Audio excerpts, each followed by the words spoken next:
Forget everything you thought you knew about the Middle Ages. Seriously, toss it all out, because I'm about to ruin half of Hollywood for you. You know that classic image, right?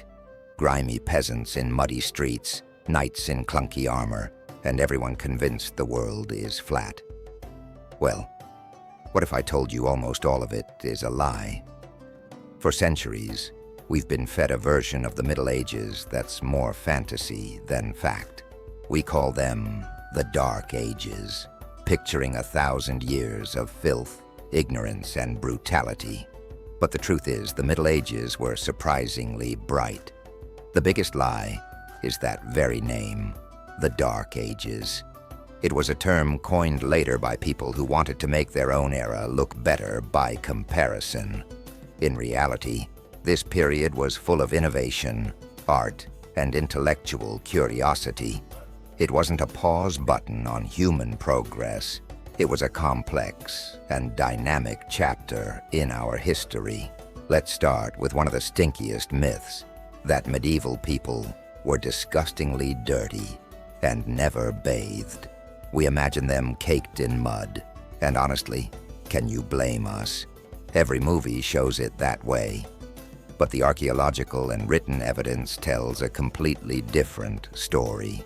Public bathhouses were incredibly common in medieval towns and cities, a holdover from Roman tradition.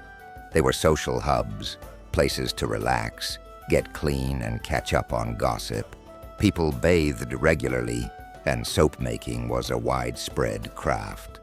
In fact, some records suggest that medieval folks bathed more often than people in the later Victorian era, who were often suspicious of water's effects on the body. So next time you see a movie character looking like they just wrestled a pig, remember, it's probably for dramatic effect, not historical accuracy. They valued cleanliness just as much as we do. They just had different means to achieve it. Okay, let's talk about food. You've heard the one about medieval chefs drowning their meat in spices to cover up the taste of rot, right? It sounds plausible. Spices were exotic and expensive, so using them must have been for a good reason. But this myth falls apart under a little scrutiny. Think about it. If you were wealthy enough to afford a mountain of cinnamon, cloves, and pepper from the other side of the world, could you not afford a fresh piece of meat? Of course, you could. The reality is, spices were a status symbol. Piling them on your food was the medieval equivalent of driving a luxury car. It was a way to show off your wealth and sophisticated palate. Fresh meat was readily available to those who could afford it, thanks to local butchers and household livestock. They didn't need to disguise spoiled food. They wanted to enhance perfectly good food and flaunt their riches while doing it. The spicy feast wasn't a cover-up, it was a celebration. Now for a really gruesome one, the Iron Maiden. That terrifying human-shaped sarcophagus lined with spikes, designed for a slow, agonizing death. It's the ultimate symbol of medieval cruelty. There's just one tiny problem. It never existed in the Middle Ages. Not a single one has ever been verifiably traced back to that period. The famous Iron Maiden of Nuremberg, which inspired all the legends, was actually constructed in the late 18th century as a macabre curiosity, lightly pieced together from various artifacts to create a sensational exhibit. Many of the medieval torture devices you see in museums were either created centuries later as hoaxes or were misinterpreted tools for public humiliation, not torture. While medieval justice could be harsh, the elaborate sadistic machines we associate with the era are largely products of a later fascination with the barbaric past. They tell us more about the people who invented the myths than the people who lived in the Middle Ages. Another huge misconception is the idea that everyone in the Middle Ages believed the earth was flat, and that Columbus was a lone genius who defied the ignorant church. This one is just plain wrong. Since the ancient Greeks, educated people in Europe knew the earth was a sphere. Thinkers like Aristotle and Ptolemy had proven it, and their works were the foundation of medieval astronomy and geography. The debate Columbus had with scholars wasn't about the shape of the Earth, but its size.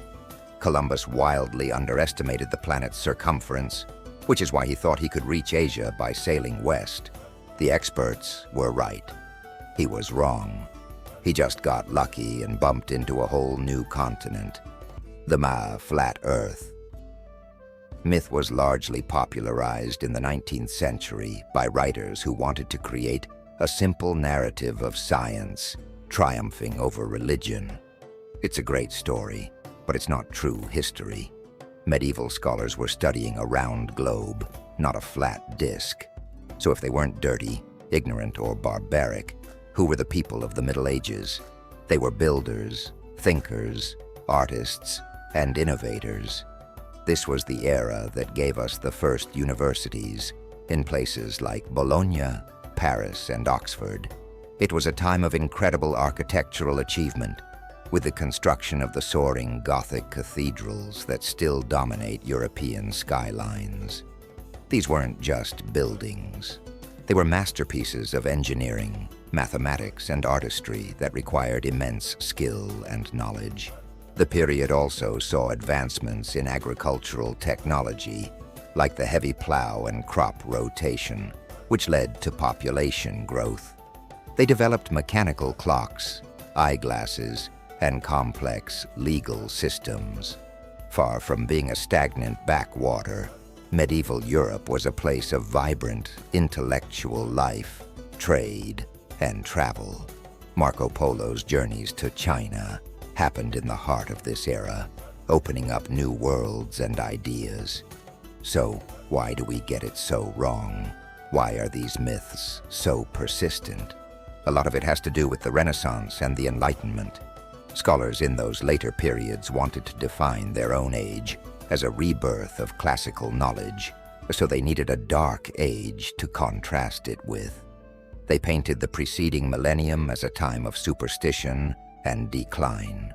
Then, in the 18th and 19th centuries, the Romantic movement and Gothic novels glorified a fantasized version of the Middle Ages, full of chivalrous knights, damsels in distress, and spooky castles.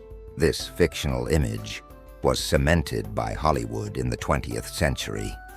The myths are more entertaining than the nuanced reality. A world of brutal torture and flat earthers makes for a better movie plot than a world of soap makers and university scholars debating the circumference of the globe.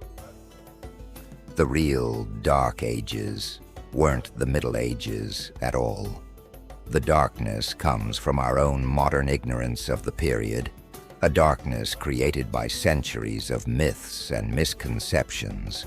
By peeling back these layers of fiction, we uncover a world that is far more familiar, complex, and fascinating than we ever imagined. These were people who bathed, seasoned their food for flavor, built universities, and knew the world was round. They weren't perfect, and their world faced many challenges, but it was far from the backward caricature we've been sold. So the next time you hear someone dismiss this era as the Dark Ages, you can tell them the lights were on the whole time. We just weren't looking in the right place. Thanks for watching. If you enjoyed this journey into the real Middle Ages, don't forget to hit that like button, subscribe for more myth busting, and ring the bell so you don't miss our next video. See you next time.